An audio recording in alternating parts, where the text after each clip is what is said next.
India പെന്തക്കോസ് ദേവസഭയുടെ പുത്രികാ സംഘടനയായ PYPA Maramon കഴിഞ്ഞ കാലങ്ങളിൽ നല്ല രീതിയിൽ പ്രവർത്തിക്കുവാനായി ദൈവം സഹായിച്ചു.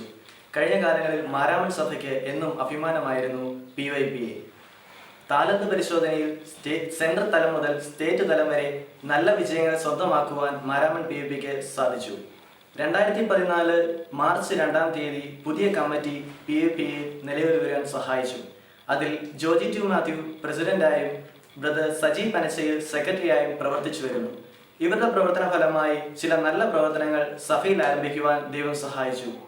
അതിന്റെ ഭാഗമായി ഉപവാസ പ്രാർത്ഥന, കാത്തിരിപ്പ് യോഗം, ഹോസ്പിറ്റൽ വിസിറ്റിംഗ്, ഗിൽഗാൽ ആശ്വാസ ഭവൻ വിസിറ്റിംഗ് എന്നിവ നടത്തുവാൻ പുതിയ കമ്മിറ്റി തീരുമാനിക്കുകയുണ്ടായി.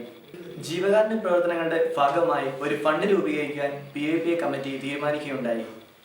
മാരാമൺ സഭയെ സ്നേഹിക്കുന്ന 100-ലധികം കുടുംബങ്ങൾ PYPAക്ക് എന്നും താങ്ങും തണലുമായി കൂടെയുണ്ട്. എടുത്തു പറയേണ്ട ഒരു കാര്യം, എല്ലാ ശനിയാഴ്ചകളിലും നടന്നു വരുന്ന യൂത്ത് മീറ്റിംഗ് ആണ്. എല്ലാ ശനിയാഴ്ചകളിലും വൈകുന്നേരങ്ങളിൽ 7 മണി മുതൽ 8:30 വരെ ദേശത്തിന്റെ വിവിധ ഭാഗങ്ങളിൽ യൗവനക്കാർ കൂടി വരികയും സഭയ്ക്ക് വേണ്ടിയും ദേശത്തിനു വേണ്ടിയും പ്രാർത്ഥിച്ചു വരുന്നു. ഏകദേശം 35 മുതൽ 40 വരെ യൗവനക്കാർ ഈ പ്രാർത്ഥനയിൽ പങ്കെടുത്തു വരുന്നു.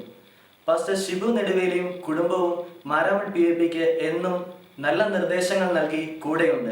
മാരാമൺ PYPAയുടെ തുടർന്നുള്ള വർഷങ്ങളിലെ അനുഗ്രഹിക്കപ്പെട്ട പ്രവർത്തനങ്ങൾക്ക് വേണ്ടി സഭയുടെ എല്ലാ പ്രാർത്ഥനയും സഹകരണങ്ങളും ചോദിച്ചുകൊണ്ട് മാരാമൺ PYPAക്ക് വേണ്ടി ജിനോ സാമുവൽ. Over to ജെറൻ.